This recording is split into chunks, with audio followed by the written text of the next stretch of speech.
This is for the boy moms that have a boy that is especially energetic. I have a 9-year-old. I didn't realize how energetic he was until I got around other kids his age. I was noticing that like they're calm, they're sitting down to eat, they're like just don't move as much. I was proposed and hinted that maybe he has ADHD, and you know what, maybe he does. I never got him tested, but I just accept the fact that he's energetic. It can be a little overwhelming sometimes. The energy is like you're just like, relax, please relax. So I'm just here to give you some tips, and I wish I was given as much tips as I'm gonna give you now. So here's 5 ways to handle a very energetic boy. Number 1, change the wording when you describe him. Make sure that you also correct people who tend to use negative wording about their energy. When he was like around like 2, he'd move around a lot. I'm Haitian, so I don't know if it's a Haitian thing or a French thing, but you'd say, oh, he's désordre. Oh, he's like basically disorderly. And I'm like, no, I have a lot of energy. He's very curious. He's very excited. I used different words to describe what otherwise could be like, oh, he's crazy. Oh, he's insane. Or he's too much. I don't use those words. I just say like, he definitely is enjoys being on the move. You know, I like to talk about him in a positive way. Half those traits are going to be good when he's older. By changing the wording, it's definitely going to make you like actually appreciate the traits that your boy has. Number 2, sometimes you have to just laugh.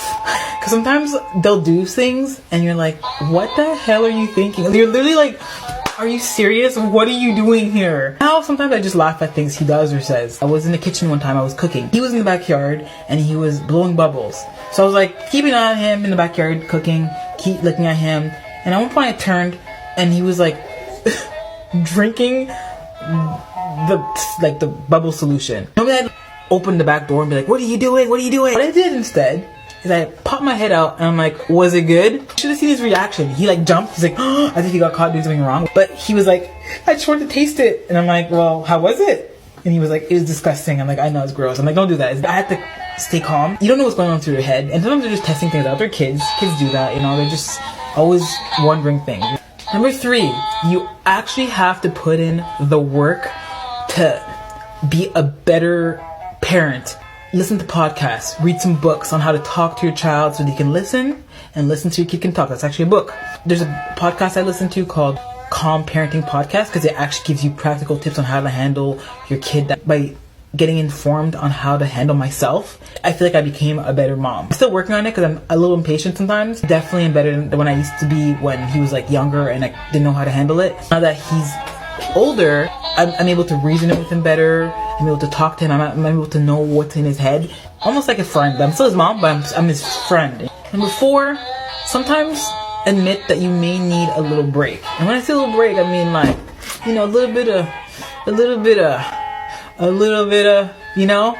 So sometimes just like give yourself a little space and then regroup and then come back and be like, all right, I'm ready for this. And number 5, most importantly, is that you have to be like ready for the day. So for me, like I have to work out in the mornings because if I don't work out in the morning and be awake and ready before he's awake and before my other kids are awake, I lose control of the day. So I'd rather just like wake up before everybody, plan out everything. I'm more ready to take on the energy and I have energy myself. I'm not sure if yours is just walking, working out, yoga, whatever it is, but in the mornings, get yourself together before you tackle on your child or your children that have a lot of energy.